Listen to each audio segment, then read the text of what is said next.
各位网友，大家好，欢迎收看《迈阿密上海观天下》。今天要给大家做一集啊，说什么呢？就是说看到一个新闻，10月8日啊，深圳市政府啊发了1000万数字货币给5万人啊，每人200块红包啊。这个东西啊，我看了挺感兴趣，值得说一下啊。你想，我自己想，我多少年没用过人民币现金了？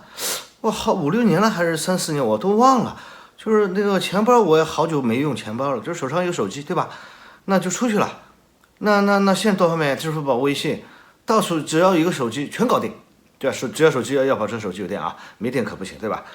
到处有 WiFi。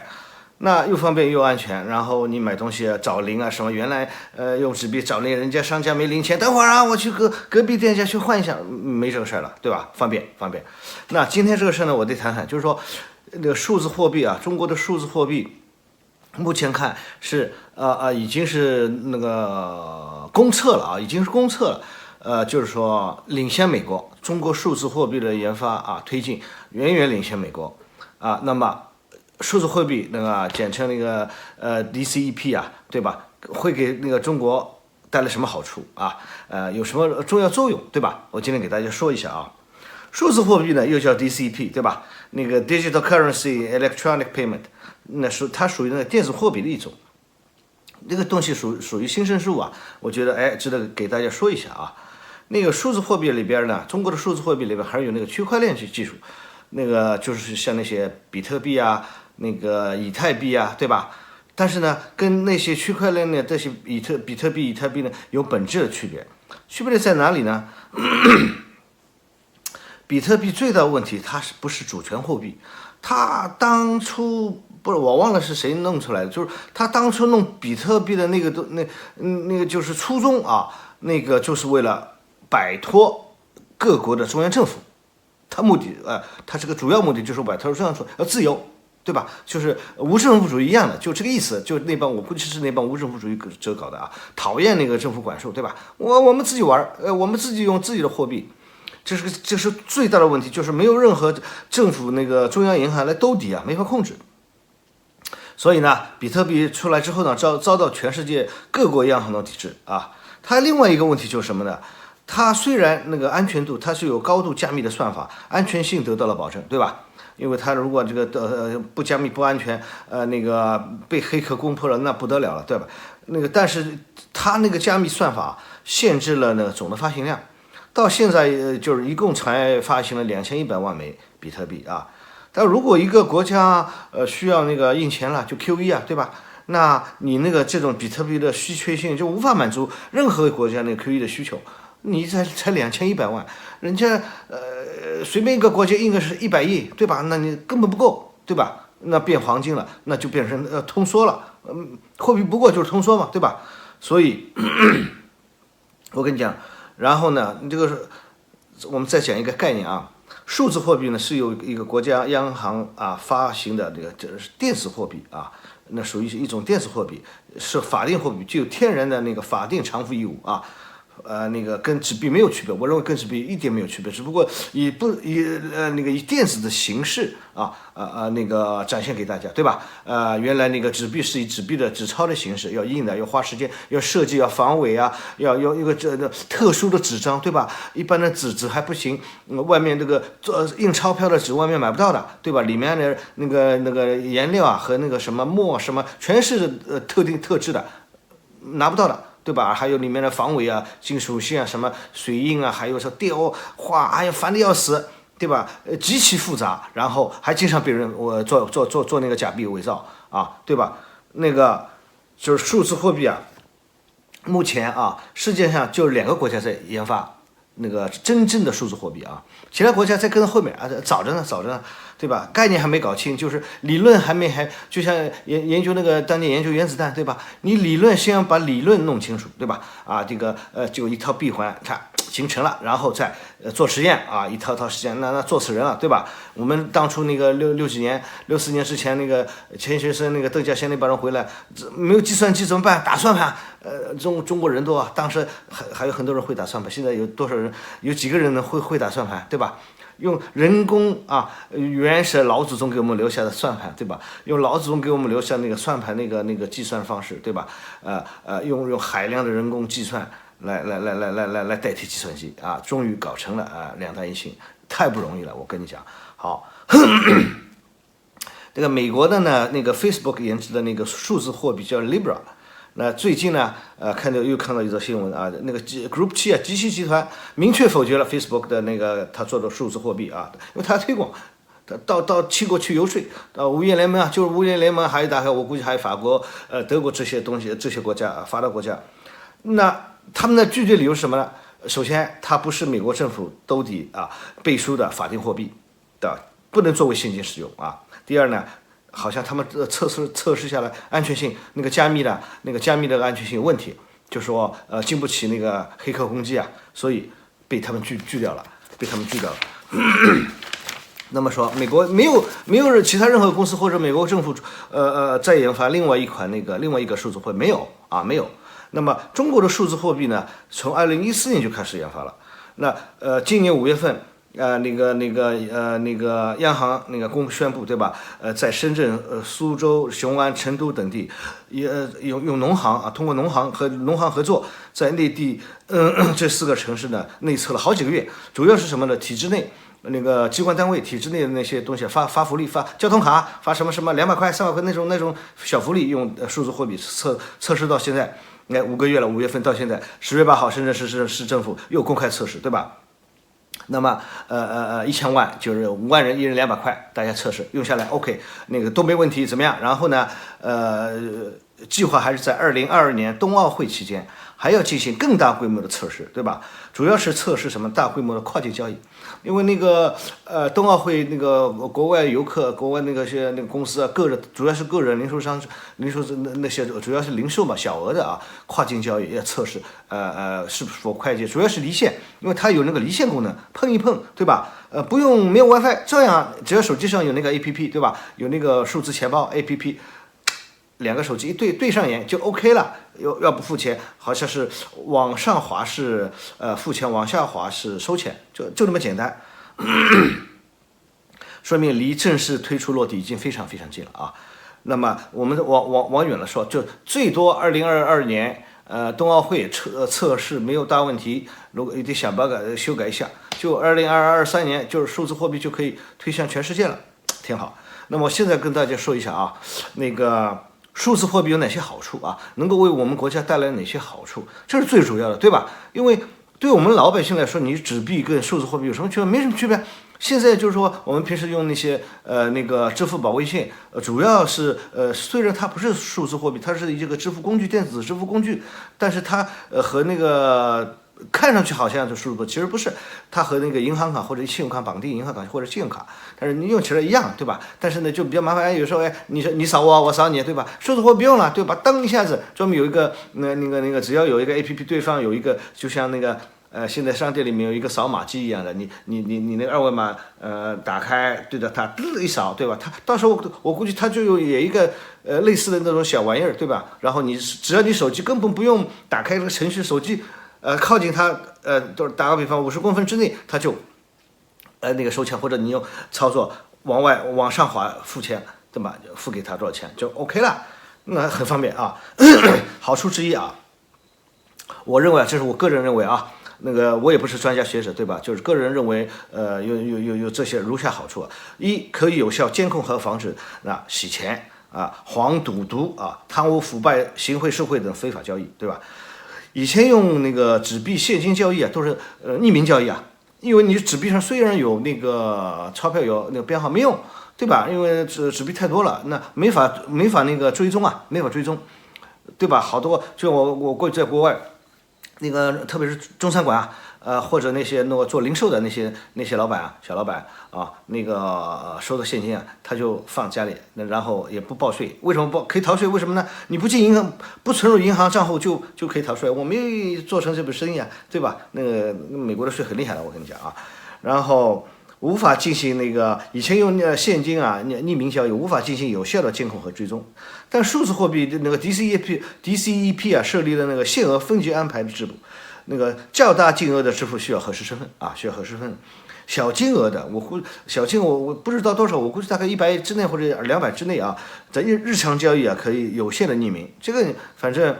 你平时一般消费几十块100-200，或者我有可能500之内不用那个核实身份，那也无所谓了，对吧？那么这样做到的那个较大金额的，有可能1000以上或者1万以上，对吧？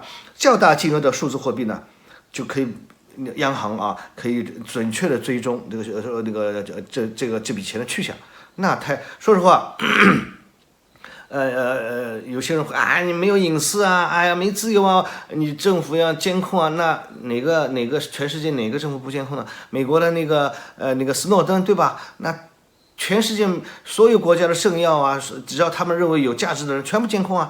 对吧？小白屋，美国领事馆大使馆那些小白屋，全是那个接收那个电子仪器啊，偷听移动电话、手机，偷听电报，乱七八糟，只要他能想办法，能有办法那个偷来的信息，他就要偷啊，包括邮件啊，那个他美国国内的邮件啊，什么那个 Facebook 那个社交软件，包括那个 TikTok 对吧？抖音海外版，他不是要监控吗？一样啊，那很正常。我们老百姓被政府监控太正常了，但是你只要不犯罪，你不去颠覆政府，没事啊，对吧？就小老百姓过日子就行了，这是第一个好处啊。第二个好处，可以非常有效、快速的填平特定人群的数字鸿沟。什么意思呢？去实现普惠金融啊，比如现在很多老年人啊。不懂怎么使用手机，智能手机他玩不来，他只会那种过去打电话、接电话，最多发个短信，其他就不会用了。现在智能手机里边是好多软件啊，要打开，要设置，要怎么样？说实话，老年人就是新生事物啊，接受太慢，或者有些老年人的那个文化水平不够，对吧？那你硬逼着他去玩什么健康，就是现在疫情，好多人不是要进入公共场所或者进入哪些地方，要支付宝里面有个健康码，对吧？要打开让人扫一下，好多老年人不会用啊，就都被人挡住不让进去啊，那怎么办啊？对吧？到处求人怎么样啊？帮忙怎么样？那你说，那如果你这部分人。中国的打比方，我就说70岁以上的老年人很多了，我估没有1亿吧，几千万至少有吧，我估计不止1亿了，对吧？那这帮人的占的比例不小，那接过去如果不把他们那些人的这些需求考虑进去，他们就被边缘化，被社会淘汰了，那对他们不是很大的不公平嘛，对吧？那不能。那个数字货币就是碰一碰就 OK 了，实现支付和收钱，那么就是普惠金融我觉得可以，对吧？那么它不需要那个打开什么东西，对吧？碰一碰 OK， 然后呢？还有这个世界上还有许多那个基建设施和通讯设施很落后的亚非拉国家，特别是非洲啊。打比方，我非洲没去过，但是我听我好多朋友那个在非洲啊做生意嘛，然后他们说那个甚至尼日利亚在非洲算有钱的，算发展不错的，对吧？更那个更垃圾的国家更多，就是经常停电。哈，那更别说他妈 WiFi 了，哪里有时候有些地方大城市是有，拉各斯对吧？是有，但是其他山村什么哪里谁像中国移动啊、中国联通啊，帮你到处建基站，去他妈想都甭想，对吧？那些部落酋长他妈就整天想着怎么他妈怎么那个卖捞钱那个争权夺利呢？谁为你穷苦老百姓想啊，是吧？那如果有那个数字货币，2个手机，中国手机太便宜了，华强北那些山寨的，对吧？质量很好的，我跟你讲，一点不比那个苹果什么华为正牌的差。就是拼装了，对吧？东西买来的，然后乱七八糟一组装，我跟你讲，都便宜到什么地步？他们就一个柜过去啊，200块一个，还有钱赚。你想，这个智能手机啊，跟那个苹果是什么多少6啊多少差不多功能，对吧？有可能电池质量差一点，那无所谓啊，多买2块。那苹果手机电池还不能换呢，华强北的手机电池都可以换了，没问题。对吧？那弄个 APP 装在那个中国那个人民币数字货币的 APP， 那就付钱，只要你钱包里有钱啊，对吧？好，非常方便啊，非常方便。那么这是第2点，对吧？第3点啊，那数字货币呢还可以大量节省那个印钞的成本和时间啊。我举个例子啊，美元对吧？美刀。我查了一下，就是说，美联储好像对外公布的就是它5到50美元那个纸币啊，面额5到50美元一张，这个5到5块、10块、20块、50块美元的那个一张的印刷成本是16美分，100美元的呢印刷成本呢是20美分。那么你看美联储就今年啊，川普政府叫美联储印了已经印了3.3万亿了啊，美元啊，3.3万亿啊，那个缺脸啊，我都吓死人了。放房间里多少个房间都不够，对吧？然后最近不是又跟那个国会在搞嘛，搞那个2.2万亿，国会不否决，民主党说最多1.8万亿又搞，就是说我按照那个美国市面上流通量最大的那个20美元纸币那面值的纸币的算，它如果印3.3万亿，这个成本要多少你知道吧？20美元一张呢是那个16美分，对吧？是16美分啊，它的成本就得要264亿啊，印刷成本就264亿啊，那还没算那块板子，对吧？那个模板，那个印美元的模板，纸头，那个纸油墨，还有防伪什么，那个还有储存，还有那个就是运输，还有那个因为纸币啊有寿命的，用了磨损了，或者用了破坏了磨损了，或者用到时间长了纸的寿命到了还得换，都是时间，都是成本，我跟你讲，成本不得了。所以啊，就是说，还有呢，就是我刚才已经提过了，还能防止伪钞啊，就是说，你如果那个128位多少位啊，我也把256位这个高级加密的那些东西啊，基本上就是说就算用超级计算机，好像都花多少时间都破解不了它那个东西，那个加密的东西很难破解那个加密的，那就是保证它的安全性，所以就杜绝了那个伪钞啊，就像你看台湾啊，或者东南亚某些小国家，对吧？那些好多印伪钞的犯罪集团，现在原来是印那个美元，印那个英镑，印日元。啊，现在都印人民币了，那帮人啊，印人民币的伪钞，我靠，哎呀，对吧？好，这是第2个好处，第3个，这是第3个好处啊，第4个啊，也是最重要的一个好处，什么呢？我跟你讲，官方媒体是绝对不会说的啊，我今天给大家说一下啊，这就是数字货币啊，在一定程度上是可以去美元化，让人民币国际化的进程加速啊，目前啊，中国已经是全世界第二代贸易国。2019年贸易总额在4.4万亿美元左右。货物贸易就是货物啊，不说那些虚的啊，包括那个印度阿三那个牛粪也算 GDP 对吧？那美国的什么乱七八糟律师费啊，什么乱七八糟的虚拟经济也算也算它的贸易量。我们就算我们中国实打实，我们的货物贸易量已经超过美国了好多了，你知道吧？2019年。我们是4.4万亿贸易货物总量，贸易总量，美国是2019年美国是4.68万亿，差一点点，差2000亿美元。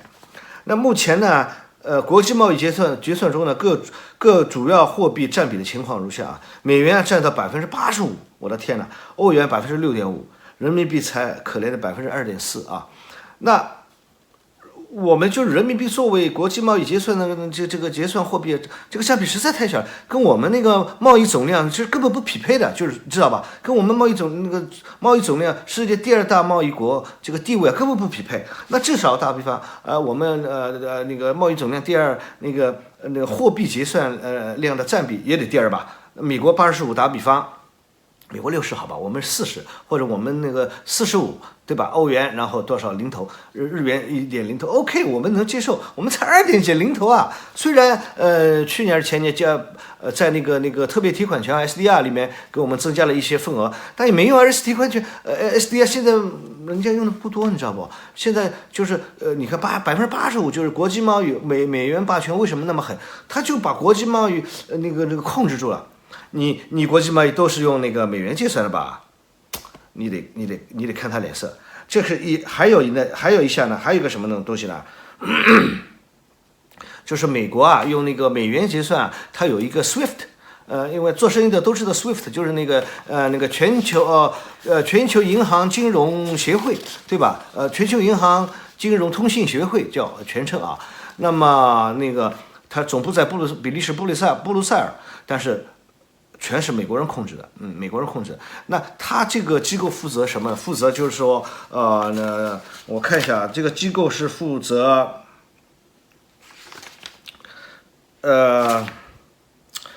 他这个机构的负责那个，美元的交易、流动、结算、存储啊。那么等于是打比方，你看美国人把美元控制住了，对吧？把美元交易啊，结算这个机构控制住了。你只要你进行国际贸易，你必须通过 SWIFT， 你知道吧？这非常厉害，这非常厉害，他就是可以随便制裁你啊。你想，如果他没有这个那个金融上那个美元霸权，他美国人你看这2年疯狂的 QE， 从18年那个美元那个金融危机开始，对吧？那个就开始疯狂的 QE， 一直 QE 到现在。我跟你讲，美国疯狂的 QE， 疯狂印钱，国内反而通胀一直很低。为什么？他把那个对外输出通胀，向全世界收铸币税，那就是全世界人民辛辛苦苦劳动、辛辛苦苦工作、辛辛苦苦做生意、辛辛苦苦生产，都他妈便宜了美国人了，你知道不？我操！我跟你讲，就全世界人民苦美9亿啊，苦美9亿啊，苦美9亿。那我们再说说啊，我们在美国，现在美国的国债已经多少27万亿啊，27万亿美元。他每年的收入啊，已经不够付那个国债的那个利息了。他一年的 GDP 才21万亿啊，里面还有很多虚的。理论上，美国已经资不抵债了，已经破产了。但是呢，没办法，为什么？它有世界最强大的美军，还有分布全世界各个要地的那个美国的军事基地。你看，美军打个比方，我印象当中美军有100多万，对吧？那个在役的现役的美军啊，他本国内人很少的，他本国主要是那个国民警卫队，对 National Guard， 那个正规军全在国外，对吧？全在国外，为什么要控制各个战略要地啊？就看着你们那帮孙子，你们别他妈不听我就搞你，对吧？你看他德国当时就5万人了，现在有可能撤了一点，是吧？你看那个那个卡扎菲啊，谁，伊拉克的萨达姆啊，那个卡扎菲，为什么美国人把他搞死啊？因为他们都是石油国，欧佩克成员，他们作死啊，他们就说我要汽油美元，以后使用不用美元结算，那美国人能饶了你们？都把你搞死了，对吧？都把你搞死。然后SWIFT 也看到了是吧？SWIFT 那个还有俄罗斯这2年经济非常困难，为什么？就是说哪一年我忘了，就是美国人联合那个欧盟。把那个俄罗斯的基本上所有的银行吧踢出那个 SWIFT 系统，就是把那个把俄国佬啊，把俄国人拦在那个国际贸易体系之外了。你现在都是全球化，那个各国的那个全世界的经济都是非常紧密的联系，不让你做国际贸易了，我靠，你怎么活啊？你看那个俄国人只能卖石油，对吧？卖石油只能卖给我们是最大的主顾，还卖点军火。我们现在卖不多少军火，我们都有了，对吧？那个卖印度人现在也穷的要死，穷的要死。就最近跟印度人卖了一点，为什么？印度人要跟我们打仗，他妈的穷的这个鬼样，万国吧什么都靠买，子弹都不能自己造，你知道吧？印度还要跟我们打，他妈凭什么打？我看。熬到明年春天3、4月份啊，你看他20几万大军在那个4、5千米的那个雪山上能冻死多少？冻死饿死多少？我估计都得好几千人，对吧？那么还好，我跟你讲，说到这个了，还好我们中国有什么自己的那个跨境支付系统，叫那个 CIPS， 就是人民币跨境银行支付系统。那现在呢是数字货币眼看马上要落地了啊。这些年，中国已经和许多国家进行了货币互换，目的是什么？来规避美元的信用风险。美元这样狂印美元，它不是以后就是金圆圈了，津巴布韦币了，对吧？和那个制裁风险，对吧？要规避2个风险。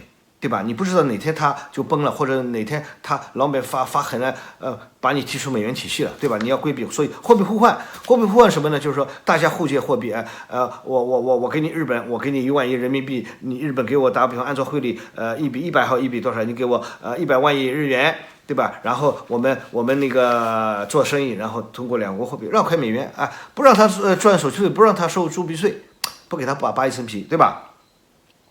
目前我们中国已经与全球将近40个国家或地区签署了货币互换协议，互换总金额已经超过了3万亿人民币啊。那今后双方啊，就是说只要跟互换人民币那个互换货币签署过互换货币协议的国家，那个做生意交易啊，只要通过那个人民币跨境银行支付系统 CIPS 用数字货币结算就可以了。那就可以绕过美元的美国人控制 SWIFT 的系统，对吧？那所以你看，2018年开始，川普政府就急眼了，对吧？那个无所不用其极，全方位的打压中国，对吧？科技战、贸易战、舆论战，那么抓人、扣押孟晚舟，那个抹黑中国、造谣啊，甩锅啊，除了打热战了，我跟你讲，他算过，他打热战在那个中国大陆沿海第一岛链，他捞不到好处，对吧？过来多少艘航母、特混舰队都得给他把他打到海里面去，所以他一直不敢动，否则他早来了，你知道不？好吧？那就是4大好处啊，4大好处，挺好。我希望那个咱们那个数字货币尽快落地，向国际推出。然后呢，说到那个数字货币呢，之后呢，除了便捷安全之外，那绕开美元，还有一个就是我们人民币如何真正的就是作为国际那个支付货币啊，国际贸易的结算货币，真正的作为那个国际化。我需要就是找一个锚，就像美元一个，美元要找到一个原来是那个美金，我们叫美金，过去叫美金波利顿那个森林体系的，1944年，就是那个1盎司黄金35美元，对吧？金本位啊，金汇兑本位。后来呢，1971年尼克松妈的掀桌子了，黄金都被法国人、德国人、全世界人民都弄走，他没有弄黄金啊。他就找那个叫那个基辛格到沙特，到那个包括几个那个产油国家跟他们谈好，只能用石油贸易，只能用美元结算，所以他美元锚定物是什么？石油。那我希望我们中国那个数字人民币今后也找一个锚定物，那就是大多数发达国家或者大多数工业国家，就是都离不开的。那么我现在看，我想了半天啊。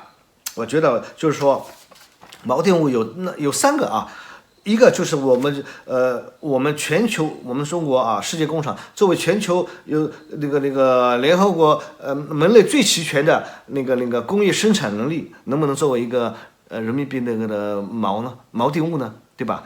大家探讨啊，我不是专家学者，我自己脑洞大开。第二个或者那个就是说什么呢？或是以国际贸易总量。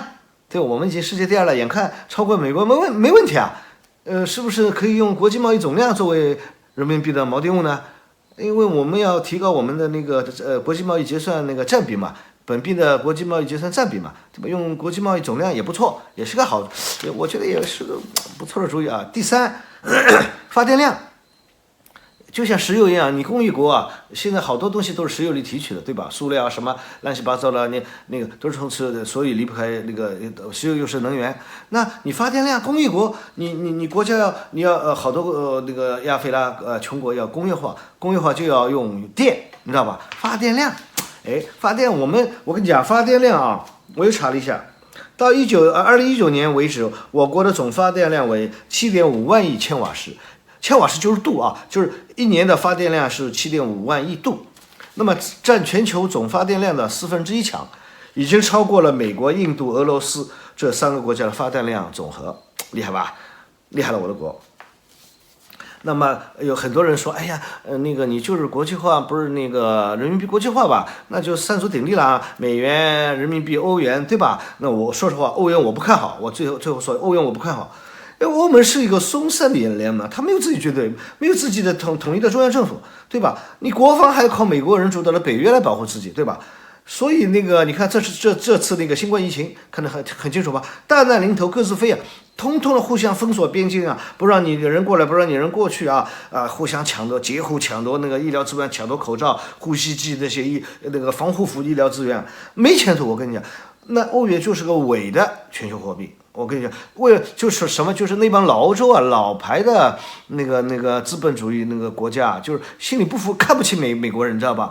那帮老欧洲人看不起美国人，看那个包括英国人也看不起美国人，他没办法，那个各方面实力都跟他们差得太远，但是心里不服啊。当初啊，咱们那个北美大陆是还是他那帮老欧洲人搞下来了，对吧？荷兰人、西班牙人，对吧？葡萄牙人、英国人，你他们美国人算个屌啊！对吧？你算屁啊！但没办法，现在所以他们要想尽一切办法搞一个欧元出来。那你看欧元出来没多久，美国人就轰炸南联盟赫索沃了吧？对吧？那个把欧洲搞了一团屎，欧元立马跌下。原来欧元的汇率比美元高好多啊，对吧？现在所以我不看好欧元啊，我不看好欧元，我看好人民币，美元也还可以，只要美元不崩溃啊。美元如果这次川普那个如果没选上，或者官司没打赢，或者怎么样赖在上面不走，那美国打内战了，我告诉你，到时候那好玩了啊，有可能啊，德克萨斯独立了，加利福尼亚共和国啊，对吧？美东啊，东部那个常春藤东部13州还是7州啊，有可能也独立，对吧？那热闹了，那人就热闹了，好吧？那今天就说到这里啊，希望各位喜欢我的节目啊，那个迈阿密上海观天下啊，喜欢的那个点赞收藏订阅啊，那个有任何问题大家都探讨啊，多探讨，可以留言啊，谢谢大家。